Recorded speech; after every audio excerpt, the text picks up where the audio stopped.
24 گھنٹے کی زندگی میں بھائیو جھوٹ خاص طور پر زندگی سے ہم نکال دیں، جھوٹ نہ بولیں اور ایک کسی کو دھوکہ نہ دیں۔ میرے نبی نے فرمایا میرا امتی ہر گناہ کر سکتا، دو نہیں کر سکتا، ایک جھوٹ کبھی نہیں بولے گا، ایک دھوکہ کبھی نہیں دے گا۔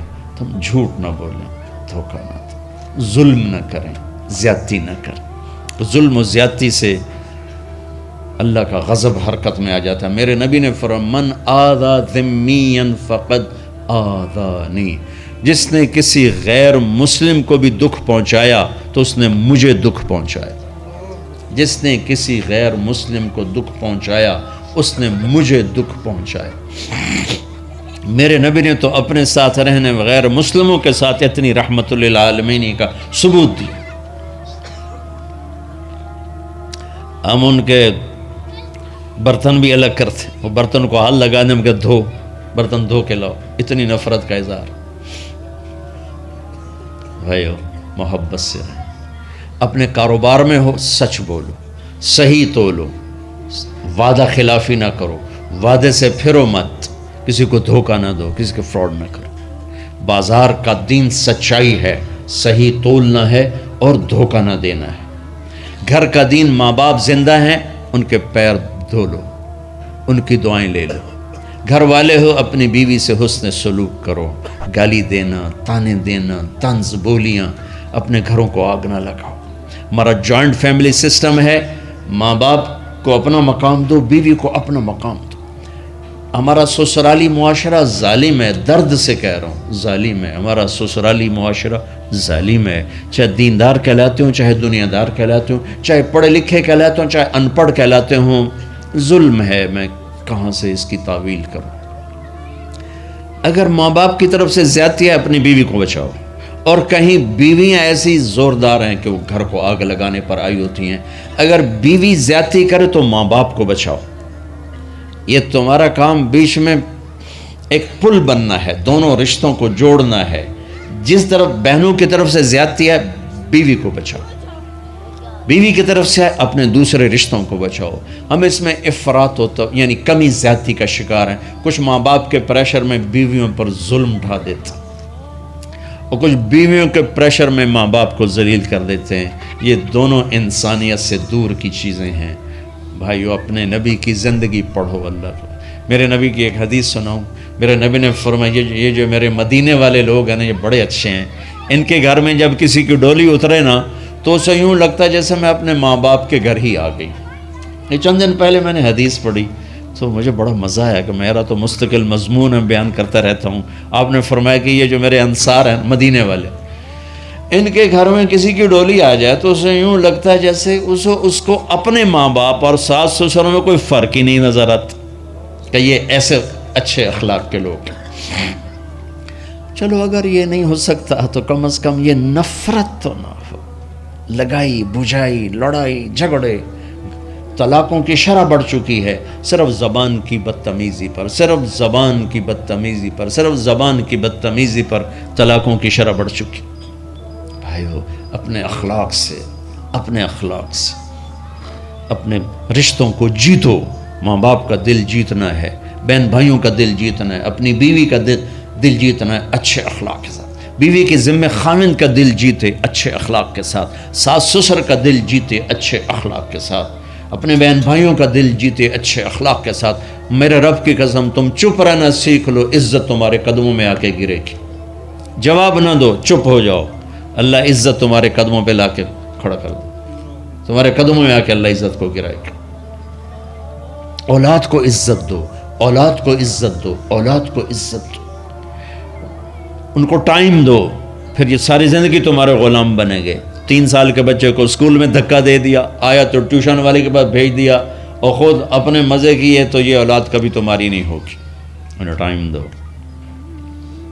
اور اولاد کی خواہشات کا خیال کرو۔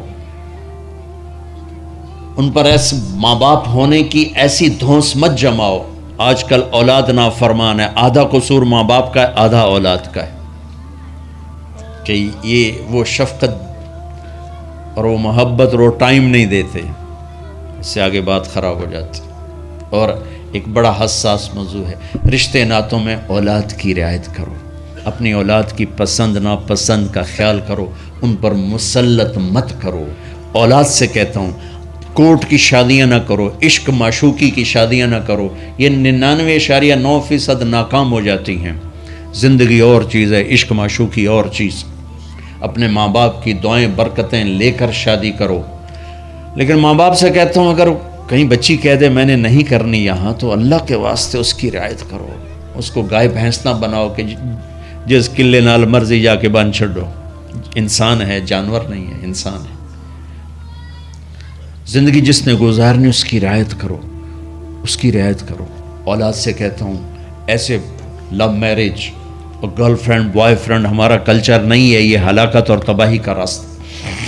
میں قربان جاؤں میرے نبی کہ صاحبزادی جنت کی عورتوں کی سردار کا رشتہ آسمان پہ طے ہو چکا ہے کہ علی کے ساتھ کیا جائے گا۔ خبر آ چکی، جبریل آ چکے ہیں کہ یا رسول اللہ فاطمہ علی کے لیے ہے، اور حضرت علی رشتے کا پیغام لے کر آئے ہیں، اور آپ فرما رہے ہیں انشاءاللہ۔ ہاں نہیں کی، کہا انشاءاللہ۔ ہاں تو ہو چکی ہے، انشاءاللہ۔ ہاں کیوں نہیں کی؟ ہاں ہو چکی۔ آپ کو سبق سکھانے کے، ہمیں شریعت سکھانے کے۔ گھر تشریف لے گئے، فاطمہ بیٹی علی کا رشتہ آیا ہے، ہاں کر دو۔ اللہ اکبر۔ جب جبریل آ کے بتا چکے ہیں کہ یہ رشتہ ہو چکا ہے آسمانوں پر، اللہ نے کہہ دیا ہے کہ فاطمہ علی کا کے ہاتھ میں دی جائے گی، پھر یہ کیوں پوچھ رہے ہیں بیٹی علی کا رشتہ آیا ہے، ہاں کر دوں؟ ہمیں سکھانے کی کہ کتنی بچیاں سسک کے زندگی گزار دیتی ہیں، ماں پیو زبردستی کر دیتے، کتنے بچے سسک کے زندگی گزار دیتے ہیں کہ ماں باپ زبردستی کر دیتے۔ بھائیو اللہ کے واسطے شریعت پڑھو، دین پڑھو، نبی کی زندگی پڑھو۔ حضرت فاطمہ رضی اللہ تعالیٰ عنہ کا انکار کرنا تھا، کیا خیر آج کل کی شریف بچی بیچاری چپ کر کے کہتی ٹھیک ہے جی میں ماں پیو دی مرضی۔ تو فاطمہ جیسی ہستی کوئی تصور کر سکتا ہے؟ کہیں گی نہیں، وہاں سے اقرار ہی تھا، لیکن ہمیں پیغام دینا تھا، سکھانا تھا کہ یا رسول اللہ جیسے آپ کی مرضی۔ علی جاؤ لوگوں کو بلاؤ، پھر لوگوں کو بلاؤ، پھر آپ نے نکاح پڑھایا، پھر رخصتی ہوئی، بلا کر آپ نے فاطمہ کا ہاتھ پکڑا اور یوں علی کے ہاتھ میں دے کر کہا علی تمہیں نبی کی بیٹی مبارک ہو۔ اور پھر فرمایا فاطمہ مجھے جو سب سے زیادہ محبوب تھا میں نے تیرا ہاتھ اس کے ہاتھ میں دے دیا۔ بھائی اللہ کے واسطے اپنی قومی زندگی سے نکلو، رواجی زندگی سے نکلو، پنجاب کی زندگی، پٹھانوں کی زندگی، بلوچوں کی زندگی، سندھیوں کی زندگی، یہ بت ہیں، ان کو توڑ کے نبوت والی زندگی، نبوت والی زندگی، نبوت والی زندگی وہ اختیار کریں گے، ہماری عورتیں بھی سکھی، ہمارے مرد بھی سکھی، ہماری اولاد بھی سکھی۔ تو سارے بھائی نیت کرتے ہیں نا اس کی انشاءاللہ، اللہ تعالیٰ ان کی بخشش فرمائے۔ تو آپ بھائیو ایک تو یہاں مرکز ہے اسماعیل، وہاں جایا کرو جمعرات کو، آپ کا فائدہ ہوگا۔ آپ کے پاس مسجد میں جماعت آ جائے ان کے ساتھ بیٹھا کرو، اس سے آپ کو انشاءاللہ فائدہ ہوگا۔ مہینے میں 3 دن جایا کرو، اس سے آپ کو انشاءاللہ راستہ ملے گا۔ اور دعا سے پہلے اگر کسی سے لڑے ہوئے ہو، مستورات میں کوئی کسی سے لڑی ہوئی ہے یا آپ کسی سے لڑے ہوئے ہو، تو کہ میں ہاتھ جوڑتا ہوں، مر جانے والی جگہ پہ کیا لڑائیاں، معاف کر دو، معاف کر دو، معاف کر دو، اللہ پہ چھوڑ دو۔ اپنے نبی کے ایک حدیث سنا کے دعا کرتے ہیں، آپ نے فرمایا مدینے والوں سے، مدینے والوں میرے بعد تمہیں تمہارا حق نہیں ملے گا، کیا کرو گے؟ کہا جی ہم تلوار اٹھائیں گے، حق لیں گے۔ آپ نے فرمایا اگر میں اس سے اچھی چیز بتاؤں کرو گے؟ کہا جی کیا؟ کہا حق کے لیے لڑائی نہ لڑنا، چھوڑ دینا اور حوض کوثر پہ آ جانا، سارے پورے کروا دوں۔ اب یہ وعدہ مدینے والوں کے ساتھ نہیں ہے، یہ وعدہ ہر اس امتی کے ساتھ ہے جو جھگڑے سے بچنے کے لیے حق چھوڑ دے۔ اپنا حق لو، کوشش کرو، لیکن اگر لڑائی کی شکل ہے واپس ہو جاؤ کہ یا رسول اللہ آپ کے حوالے۔ آپ نے مدینے والوں میں ہمیں بھی شامل کیا ہے، جس کا حق مارا جائے اور لڑے نہیں، چھوڑ دے، صبر کر جائے، میرے انتظار کر آنکھیں بند ہونے کا کہ میرا نبی تیرا وکیل ہوگا اور اللہ جج ہوگا، ان ویکھیا فیصلہ کہندہ ہوندہ ہے۔ پھر تم اپنے حبیب کو اپنا وکیل بنا لو۔ اب معاف کر دو، عورتیں بھی معاف کر دیں، آپ بھی معاف کر دیں، گلے لگو، امت بنو، محبت سے رہو، کیا 4 دن کی زندگی میں نفرتوں کی آگ بھڑکانا، محبت کے پھول بکھیر کے چلے جاؤ، کیا ظلمتیں پھیلانا، اپنے حصے کی شمع جلا کے چلے جاؤ۔